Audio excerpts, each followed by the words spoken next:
que este proyecto del Partido Popular para Castilla y León carece de ambición. No tiene contenido. No hay iniciativas para conducir a Castilla y León hacia un futuro mejor. Yo no creo en este proyecto. No puedo creer en quien no tiene palabra y no tiene ambición. Por eso me bajo de este proyecto. No quiero ni puedo seguir en él. Gracias, señores. Silvia Clemente se va, deja el Partido Popular y también la presidencia de las Cortes y culpa directamente de ello a Alfonso Fernández Mañueco, del que dice carece de palabra, capacidad y liderazgo. Y no se queda ahí. En la carta que hoy ha leído a los medios, Clemente asegura que la dirección del PP la ha ninguneado y ha alentado campañas de difamación en su contra. Mañueco ha respondido así esta tarde. El proyecto del Partido Popular de Castilla y León, vuelvo a insistir, es muy grande. Supera a una persona, supera a muchas personas. Nadie en el Partido Popular es imprescindible y, por tanto, serenidad. Hola, ¿cómo están? Silvia Clemente se va tras 18 años como alto cargo del PP, primero en el puesto de consejera y desde 2015 como presidenta de las Cortes. Su salida repentina abre una crisis política de primer orden, Leticia Sánchez, a la puerta de 2 citas electorales, porque Clemente no se va sola. No, con la presidenta de las Cortes se va también todo su equipo, la secretaria general de las 4 instituciones propias, el director de la Fundación Villalar o todo el gabinete de comunicación de la presidenta. De momento, el cargo de presidente en funciones lo asume el vicepresidente primero, Ramiro Ruiz Medrano, que por delante tiene mañana, por ejemplo, a las 12, la toma de posesión de los presidentes del Consejo Consultivo y el de Cuentas, y el lunes, uno de los actos más importantes del Parlamento, el 36 aniversario del Estatuto de Autonomía. Y todo esto sucede el mismo día en el que una encuesta de la agencia ICAL dice que los populares podrían perder en mayo entre 11 y 7 procuradores. Según esta misma encuesta, los castellanos y leoneses prefieren por poco un pacto PSOE-Ciudadanos antes que uno PP-Ciudadanos. Ambos serían igual de factibles que un acuerdo postelectoral entre los populares y Vox. A 100 días para las elecciones, los escenarios no pueden ser más abiertos. Y queda visto para sentencia el juicio por las prejubilaciones millonarias en Caja Segovia. En su alegato final, las defensas han pedido la absolución de los 6 exdirectivos y exaltos cargos. Dicen que no, que son víctimas de una difamación que les ha condenado ya a una muerte civil. Detenidas 10 personas más dentro de la operación Ignis, que sigue abierta. Son trabajadores de la funeraria vallisoletana que supuestamente habrían colaborado en el cambio de ataúdes. Con estas nuevas detenciones son ya 26 los implicados en esta estafa. Los niños que han quedado huérfanos por la violencia de género recibirán una pensión digna. El Congreso la ha aprobado in extremis. Esta pensión pasa de los 135 euros actuales a los 600 euros mensuales. La recibirán hasta que cumplan los 18 años o hasta los 25 si siguen estudiando. Además, tendrá carácter retroactivo. Casi 240 menores han perdido a sus madres por la violencia de género desde 2013. Y mañana repetimos menú. El sol seguirá luciendo nuestra comunidad. En algunas localidades del oeste volveremos a ver nubes finas sobrevolando el cielo sin dejar lluvias. Las temperaturas suben ligeramente.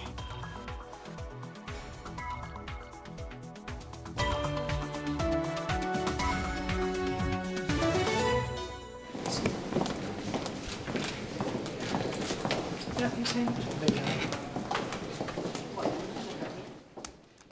Era la 1:30 de la tarde cuando la presidenta de las Cortes anunciaba su renuncia, su dimisión como presidenta y su baja del Partido Popular tras convocar de forma repentina a los medios de comunicación. Silvia Clemente se va señalando a un responsable directo de esta decisión, el actual presidente del PP autonómico, Alfonso Fernández Mañueco, en el que no cree, dice, y al que reprocha que no tenga un proyecto ambicioso para Castilla y León. Leticia Sánchez, Cortes de Castilla y León, ¿qué más ha dicho Clemente en esa carta que ha leído a los medios? Ha dicho que la actual dirección del Partido Popular no quiere personas que aporten trabajo e ideas, porque si lo hacen piensan que se les está haciendo sombra. Dice que a ella la han ninguneado y que se han dedicado a lanzar campañas de difamación contra ella, a pesar de que de cara al público parecía que le daban peso porque ella era la coordinadora electoral del partido, del programa del Partido Popular. Clemente ha dicho que Mañueco no tiene palabra y que no ha cumplido su compromiso, el que adquirió con ella cuando ella renunció a no disputarle las primarias. Arropada por sus más estrechos colaboradores, Clemente coge fuerzas para lo que está a punto de decir. Y yo no soy capaz de seguir en este puesto ni un día más. Y he peleado por Castilla y León en todas las responsabilidades que he tenido. He puesto toda mi pasión en ello. Su decisión, la más difícil de toda su carrera, tiene un culpable. Alfonso Fernández Mañueco, una persona que no tiene palabra, que no tiene capacidad y que carece completamente de liderazgo. Una enemistad que empezó tras las primarias para suceder a Herrera. Me pidió ayuda y se la di. Ahora sé que lo único que pretendía era que yo no me presentara a ese proceso de renovación.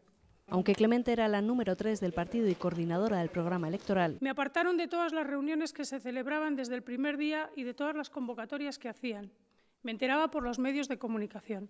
Esta dirección política no quiere a personas que aporten ideas y trabajo al Partido Popular.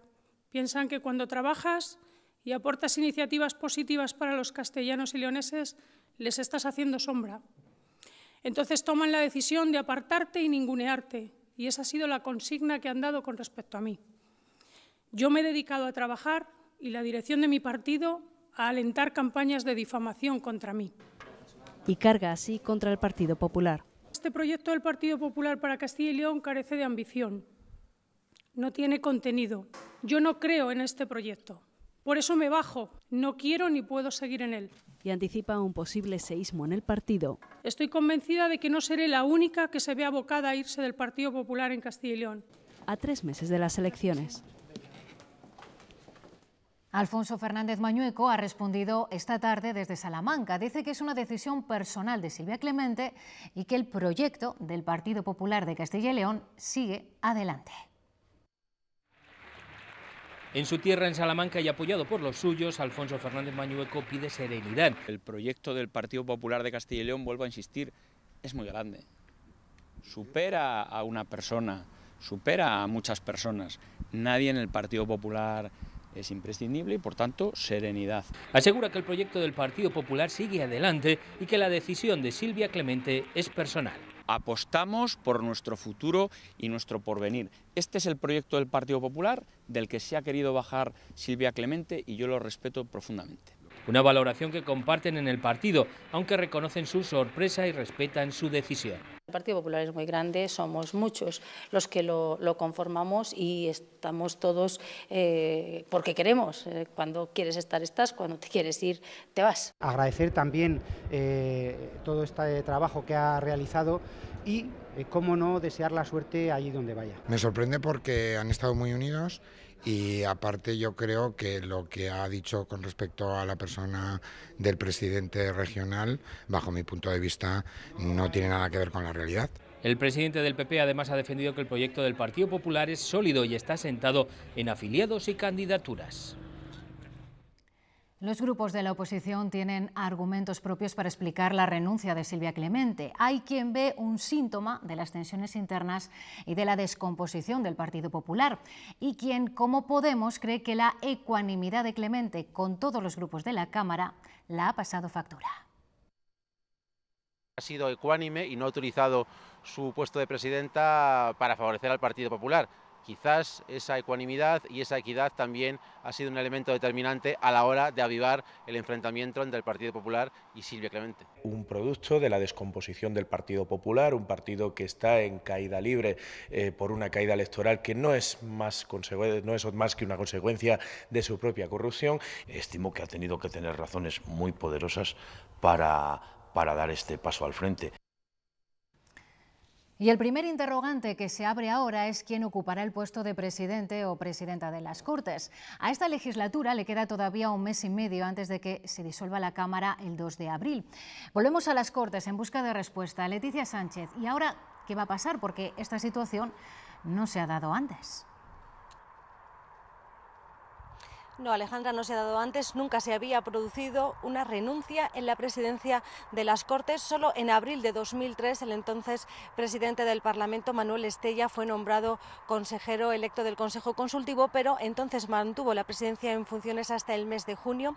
Ahora la presidencia en funciones la asume desde ya hoy mismo el vicepresidente primero, Ramiro Ruiz Medrano, y será el Partido Popular el que tenga que decidir si presenta o no un nuevo candidato al propio Ramiro o si lo mantiene en funciones hasta el final de la legislatura. Ramiro Ruiz Medrano, actual vicepresidente primero de las Cortes, pasa a ser, como marca el reglamento, el presidente del Parlamento en funciones, un cargo que ya ha asumido en ausencia de Clemente en actos a los que ella no ha podido asistir y en el Pleno cuando ésta se ausenta. Ahora lo será de forma permanente hasta que la Cámara designe, si lo hace, otro presidente. Una decisión que no está tomada y que podría producirse en el Pleno del 12 de marzo, si el PP presenta un candidato o candidata. También podría optarse porque Medrano siga en funciones hasta acabar la legislatura, porque solo restan 2 plenos. Y el reglamento nada dice del tiempo que se puede estar en funciones. Nunca antes se había vivido esta situación. Este viernes, Ramiro Ruiz Medrano ejercerá como presidente en la toma de posesión de los presidentes del Consejo de Cuentas y del Consultivo, y el lunes en el acto de celebración del 36 aniversario del Estatuto de Autonomía, en el que este año no se entregará la medalla de oro de las Cortes a ninguna persona ni institución, como venía siendo habitual en las últimas legislaturas. Quien sí tomará posesión de su escaño será la procuradora por Segovia, Raquel Sanz. Licenciada en Derecho y funcionaria del Cuerpo Superior de la Junta, Silvia Clemente fue en los años 90 gerente territorial de Servicios Sociales en Segovia y directora general de Calidad Ambiental, cargo que ocupaba en estas imágenes de 1999. 2 años después, con la llegada de Juan Vicente Herrera a la presidencia regional, Juro servir a España. Clemente daba el salto a la política autonómica como consejera de Medio Ambiente. En 2003, tras la victoria electoral del PP, pasaba a la Consejería de Cultura y Turismo. Pero fue sin duda su etapa en agricultura y ganadería desde 2007 y durante 8 años la que más repercusión tuvo. Primero afrontando la llamada crisis de los topillos y poco después desarrollando la primera ley agraria de la comunidad y creando la marca Tierra de Sabor. De estos años nos quedan momentos como este, cuando se enfrentó a una protesta del campo. Porque tienes acceso a hablar conmigo y no lo haces. Ya en 2015, Silvia Clemente fue elegida presidenta de las Cortes de Castilla y León. Mi compromiso será abrir más, si cabe, las puertas de esta Cámara. Desde entonces, la actividad del Parlamento ha sido especialmente intensa y ha llegado a presidir un grupo europeo encargado de buscar alternativas a la despoblación. Con la disminución del número de jóvenes. Ahora, con el anuncio de este jueves, Clemente pone fin a casi 2 décadas en la primera línea política de la comunidad.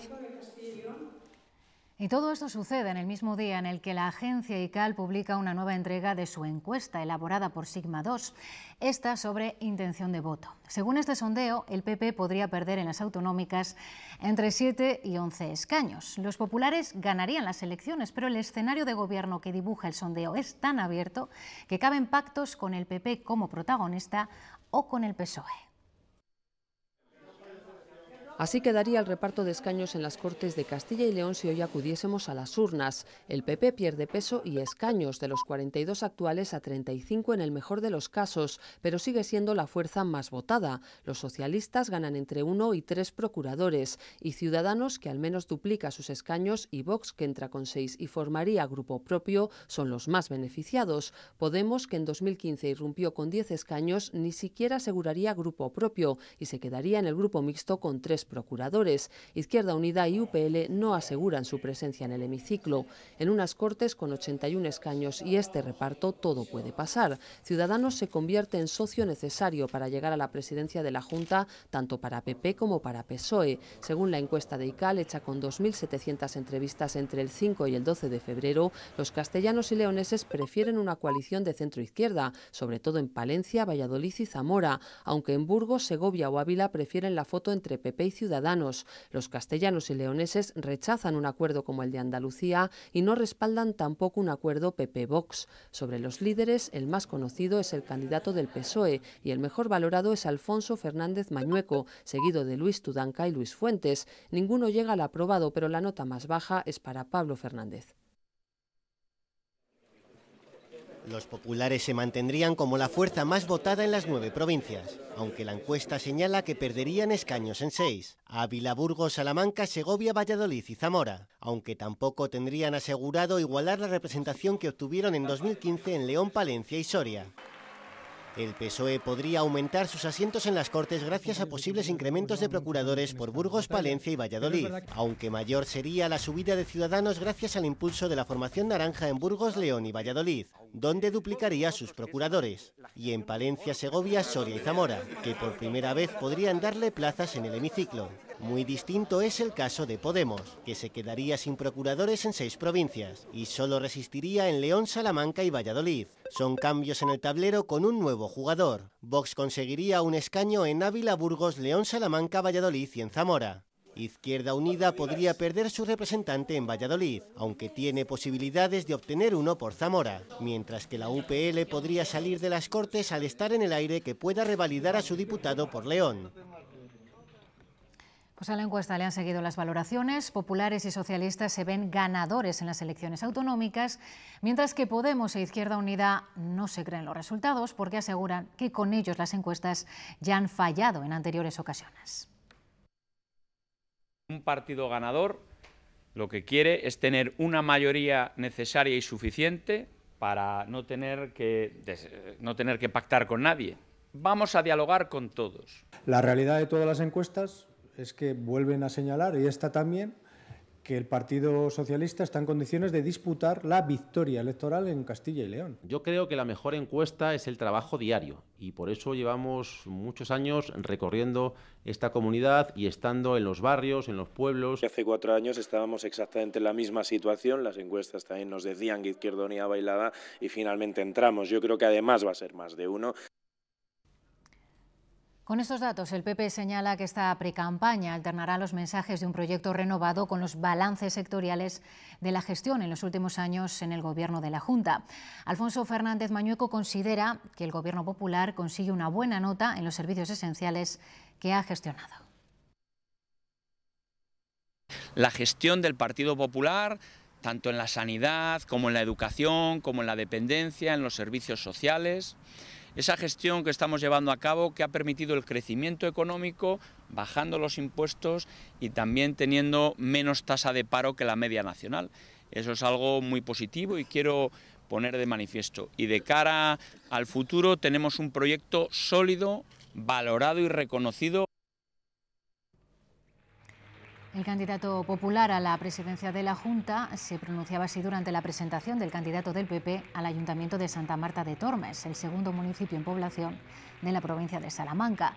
David Mingo, actual alcalde, está siendo presentado en estos momentos, en un acto en el que Fernández Mañueco ha puesto su gestión como ejemplo de un PP centrado en la atención de los problemas de los ciudadanos y en la eficiencia de los servicios públicos. Y hoy, con la vista puesta en el 26 de mayo, el PSOE ha reunido en Valladolid a sus responsables provinciales. La dirección del partido les ha pedido que se vuelquen con esta cita electoral porque hay opciones reales de llegar al Gobierno de la Junta. Con humildad, pero con ambición. Así prepara el PSOE de Castilla y León la cita electoral del 26 de mayo, lo dice su secretario general. Salimos a ofrecer respuestas y soluciones, política útil, frente a la crispación y el odio de las derechas. Por eso, en esta reunión, Tudanca les ha pedido a los suyos que se vuelquen con esas elecciones municipales y autonómicas. Frente al PP, defiende, hoy el PSOE es un partido unido e ilusionado. Que se propone ganar las elecciones en Castilla y León y gobernar por primera vez desde hace más de 30 años. Frente al que definen como proyecto agotado del PP, los socialistas trabajan en una alternativa que afronte la despoblación, el blindaje de los servicios públicos, la apuesta por el empleo de calidad y la decencia en la política. Por tanto, soluciones para Castilla y León. Y en esto confluyen los dos proyectos políticos, el del Partido Socialista para España en las elecciones generales y el del Partido Socialista de Castilla y León para las elecciones municipales y autonómicas. Como ejemplo de ese compromiso doble con Castilla y León, Luis Tudanca habla de las próximas acciones en las cuencas mineras para hacer frente al fin del carbón o la potenciación del corredor atlántico, medidas anunciadas en las últimas horas por el gobierno de Pedro Sánchez. Pues aunque llevamos días hablando del libro que acaba de publicar el presidente del Gobierno, Pedro Sánchez lo presenta oficialmente a estas horas en un hotel de Madrid. En un diálogo con el aventurero leonés Jesús Calleja, moderado por la periodista Mercedes Milá, Sánchez ha dicho, Eduardo Martínez, que en Manual de Resistencia cuenta su verdad. Sí, dice que lo interesante de su libro es que ofrece una perspectiva en la que combina cuestiones personales con reflexiones de calado, asegura, sobre el país, sobre Cataluña o sobre la socialdemocracia. Y en ese sentido ha reivindicado las segundas oportunidades. Se refería también a la segunda vez que el PSOE lo eligió como su secretario general. Dice que su partido es el más nuevo, con 140 años de historia, porque ha sabido interpretar a la sociedad. Asegura Pedro Sánchez que en las elecciones generales del próximo 28 de abril no se trata de pactos, sino del modelo social, y confía en que el Partido Socialista sea la fuerza hegemónica. También se ha referido a Mariano Rajoy. Dice que la crisis en Cataluña les unió y descubrió en él un enorme sentido de Estado. La visión que se da es una visión, insisto, constructiva, en el sentido de que yo no rehuyo ninguno de los debates, tampoco me exculpo de los errores que yo haya podido cometer, ni tampoco digamos, acuso a nadie. Simplemente trato de, bueno, pues corresponder a la verdad con mi experiencia. La resistencia a la que yo apelo y la que hablo en el libro es la de tener las cosas claras, tener convicciones firmes y ser consciente de cuál es tu objetivo. Con un megáfono no se puede desmovilizar a miles de personas. Esa ha sido la alegación de Jordi Sánchez en el juicio del Procés para justificar el cerco en la Consejería de Economía en septiembre de 2017. El entonces líder de la ANC ha calificado esos hechos como una protesta pacífica. Jordi Sánchez ha repetido el mantra más escuchado en lo que llevamos de juicio. Me considero un preso político, este es un juicio político. Aún así, el expresidente de la Asamblea Nacional Catalana dice que quiere dar una oportunidad al Supremo para que demuestre su imparcialidad. Se enfrenta a 17 años de cárcel por rebelión por este cerco a la comitiva judicial en la Consejería de Economía en Barcelona. Llamamos a movilizar a los ciudadanos en defensa de las instituciones de Cataluña.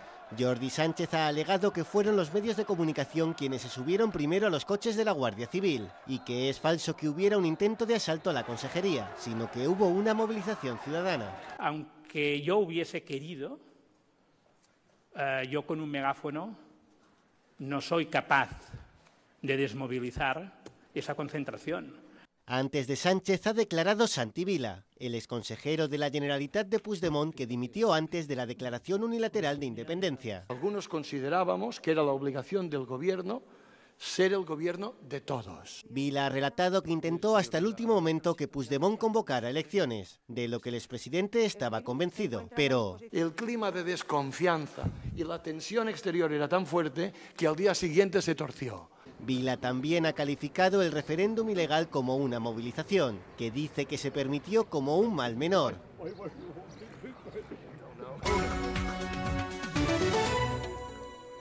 Ha sido capaz de hacerlo. Los huérfanos de la violencia de género pasarán de cobrar una pensión de 140 euros al mes a cobrar un mínimo de 600 euros mensuales. Es una de las principales mejoras que recoge la Ley de Orfandad aprobada hoy en el Congreso. La recibirán hasta que cumplan los 18 años o hasta los 25 si siguen estudiando. Además tendrá carácter retroactivo. Será la propia víctima quien deberá solicitar la ayuda. Casi 240 menores han perdido a sus madres por la violencia de género desde 2013. La violencia que se produce en el ámbito familiar de hijos a padres, a mayores o a personas con discapacidad tendrá recursos específicos en nuestra comunidad. La Junta ha aprobado hoy en Consejo de Gobierno su primer plan de violencia intrafamiliar.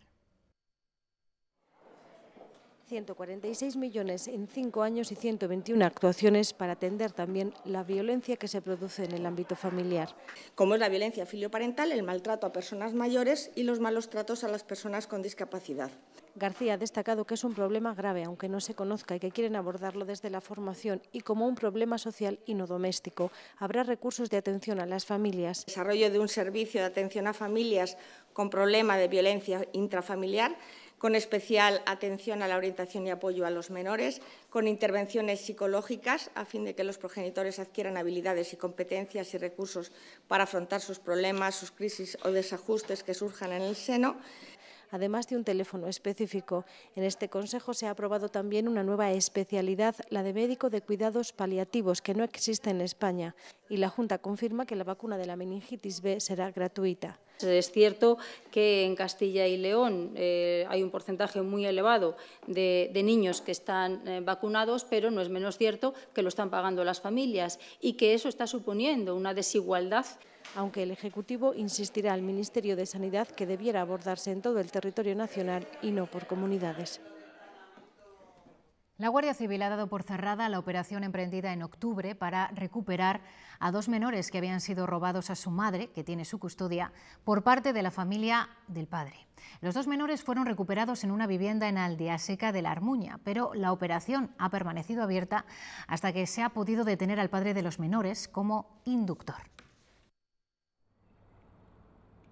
Este es el punto final de una enrevesada historia que tiene su origen en la provincia de Toledo y ha pasado por la pequeña pedanía de Aldeaseca de la Armuña, en Salamanca. En octubre, la madre de 2 niños de 2 y 6 años denunció que, aprovechando su estancia en el extranjero, los 2 menores habían sido sustraídos de su domicilio por la familia de su padre biológico, que no tenía ningún derecho de custodia ni siquiera de visita. La familia paterna inició entonces una elaborada maniobra de despiste, llevando a los menores a casas familiares de varias provincias y a menudo por separado. Fueron finalmente localizados juntos en Salamanca y comenzó entonces la cadena de detenciones. Tras localizar a los 2 niños y recuperarlos en este domicilio, en Aldeaseca de la Armuña, a pocos kilómetros de Salamanca, finalmente han sido detenidas 4 personas en esta operación. Los 2 abuelos paternos, una tía que además estaba siendo buscada por tráfico de drogas y finalmente el padre de los 2 menores como inductor del delito. El padre biológico se encontraba en prisión en el momento de los hechos, pero había recobrado la libertad recientemente y se había perdido su pista entonces. Finalmente ha sido localizado en Bembibre y detenido como inductor del delito. Ya está a disposición del juzgado de Ponferrada. Cumbre histórica en el Vaticano para acabar con los casos de pederastia durante años en el seno de la Iglesia Católica. Durante 4 días, obispos de todo el mundo están reunidos para abordar este gravísimo problema y dar la palabra a las víctimas. El Papa Francisco ha pedido que sean conscientes del drama y del sufrimiento de las víctimas de pederastia dentro de la Iglesia. Escuchemos el grito de los pequeños que piden justicia. 190 representantes de todas las diócesis han llegado al Vaticano para poner fin a un problema que ha estado décadas en la sombra. El santo pueblo de Dios nos mira y espera de nosotros no simples y obvias condenas, sino medidas concretas y eficaces por disponer. Todos los participantes han recibido un listado de medidas urgentes para saber cómo actuar ante los posibles casos de abusos sexuales a menores realizados por religiosos. Es importante que todas las acusaciones se investiguen tras estas denuncias y que con ayuda de expertos la investigación concluya sin demoras innecesarias. Los obispos podrán apartar del sacerdocio al acusado mientras se investiga, deberán apoyar a la víctima y darle el derecho a demandar por daños y perjuicios. Tendrán que colaborar con la justicia civil y formarán a todos los que traten con menores dentro de la Iglesia para que no vuelvan a repetirse nuevos casos de abusos. 10 personas más ha detenido la policía en el marco de la operación Ignis. Son trabajadores de la funeraria del Salvador, sospechosos de haber participado en el cambio de ataúdes. Los 10 nuevos detenidos también son trabajadores de la empresa funeraria. Se les considera presuntos autores de delitos de estafa continuada y organización criminal. Estos 10 últimos detenidos previsiblemente a lo largo de mañana pasarán a disposición judicial. Con esta nueva actuación de la policía ya son 26 las personas implicadas en esta estafa. 3 de ellos permanecen en prisión, el propietario de la empresa y sus 2 hijos. Las denuncias continúan llegando cada día a las comisarías. Por el momento ya son 300. a las que hay que sumar las demandas presentadas en el juzgado directamente por algunos abogados. La estafa consistía en cambiar los ataúdes por otros de menor valor antes de las cremaciones. La delegación del Gobierno calcula que podría haber 6.000 afectados durante los más de 20 años que se investigan.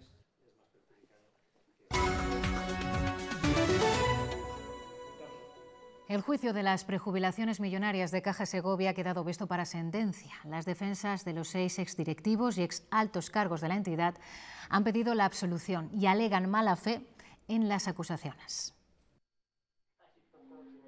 Después de 9 jornadas, el juicio de las prejubilaciones queda visto para sentencia. Los abogados de los 6 acusados han insistido en pedir la absolución de todos ellos al haber una acusación perversa y sin hechos probados. Se ha partido del hecho de que por ser unas prejubilaciones o tener una importancia cuantitativamente grande, es decir, ser unas prejubilaciones jugosas, como ha llamado mi compañero alguna vez, por ese simple hecho ya estamos ante un delito. Además, han denunciado una difamación continuada por parte de las 2 acusaciones, que ha llevado a los acusados, aseguran, a una muerte civil. Yo creo que la difamación ha sido muy completa y que se puede hablar de muerte civil para ellos, porque se les considera como unos ladrones, porque creen que se han quedado con dinero indebidamente recibido. Otro abogado, Jesús Tobar, ha replicado a la fiscal que aseguró que podía ser amoral este plan y ha afirmado que es el mercado el que indica lo que es moral o inmoral. Lo que va a debilitar la solvencia de la sentencia que se dicte en este asunto, porque todos van a tener la sensación que la legalidad oculta la inmoralidad. Los 6 acusados no han ejercido el derecho al turno de réplica y el juicio queda visto para sentencia. Si hay sobreseimiento, pedirán que las acusaciones paguen los 6 millones de euros de las costas del proceso. Por orden del Tribunal Constitucional, hoy se ha reunido en las Cortes la Comisión de Investigación de la Trama Eólica. Tras más de 1 hora reunidos, han fijado un próximo día de convocatoria, el 6 de marzo, y una fecha para que empiecen los comparecientes, el día 11. La oposición ha intentado empezar el calendario de comparecencias el día 4 de marzo, pero el Partido Popular lo ha impedido. Será el día 11. Lo que no se ha podido aprobar es el orden. El Partido Popular como el Partido Socialista, que parece que van a cruzar una supuesta lista en un plazo de 48 horas. Y el orden ahora sí importa, porque empezarán 2 semanas antes de que se disuelvan las Cortes, así que no podrán pasar todos. Por eso cada uno quiere empezar por un sitio de la lista. Vamos a empezar por aquellos que son los máximos responsables, según la instrucción judicial, que serán los imputados. Si le queda un mínimo de dignidad al Partido Popular por los más encausados principales, ¿no? Rafael Delgado Núñez, Begoña Hernández, etcétera, etcétera. El PSOE solo quiere un nombre en primer lugar. La que no va a comparecer está claro que es Pilar del Olmo, que ahora mismo está en el epicentro de toda la trama. Dice el PP que los socialistas solo quieren desgastar a la candidata del PP por Valladolid y que no les interesa investigar la trama. UGT y comisiones obreras quieren una transición energética justa para Castilla y León. Con Juan Vicente Herrera han acordado la creación de una mesa en la que también esté presente el Ministerio de Transición Ecológica, del que todavía no han obtenido respuesta. Hasta ahora, si lo hemos hecho llegar por escrito, si lo hemos dicho verbalmente, no tenemos contestación, pero creemos que es imprescindible que ambas administraciones vayan juntas para poder dar una solución a una transición justa. Nos parece bien que haya un planteamiento general, pero tiene que haber uno concreto en Castilla y León y sentarse de forma inmediata. En principio estaba comprometido para la semana que viene, pero no hay convocatoria aún, no ha llegado la convocatoria y eso urge porque hay que crear un modelo económico alternativo de forma inmediata. 30 jóvenes cooperativistas de sectores como la agricultura o la ganadería han recibido los consejos de la responsable de Agricultura y Ganadería de la Junta. A través de Urcacil se organizan charlas como esta para formar a los futuros profesionales del campo e informarles sobre los beneficios de las cooperativas y sobre aspectos como la PAC o temas financieros.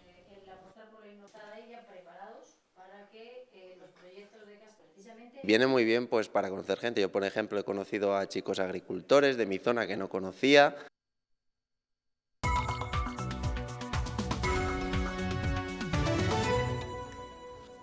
Están en un estado aceptable, pero los relieves de Quintanilla de las Viñas, recientemente recuperados en Londres, tardarán en torno a un año en recobrar su imagen original.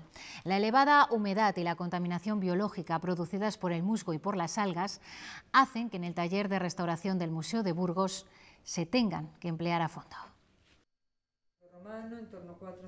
Cuando el equipo del Museo de Burgos viajó a Londres hace 4 semanas para reencontrarse con estos relieves, vieron que estaban completamente empapados. Al parecer, en el jardín donde se encontraron estuvieron boca abajo, se usaban como asientos.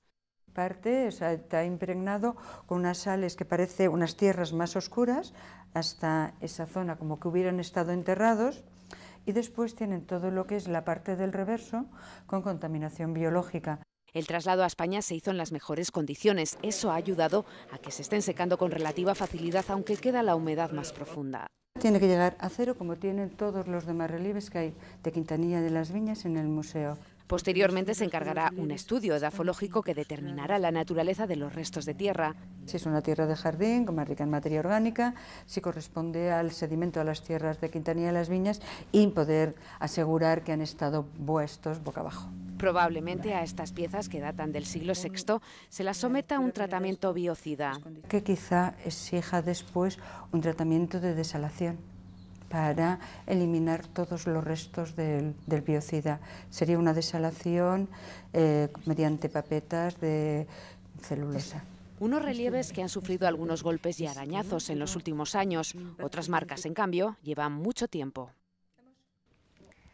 Y hoy nos vamos con una de esas historias de amor de película, la que vivieron el escritor Antonio Machado y su amada Guiomar.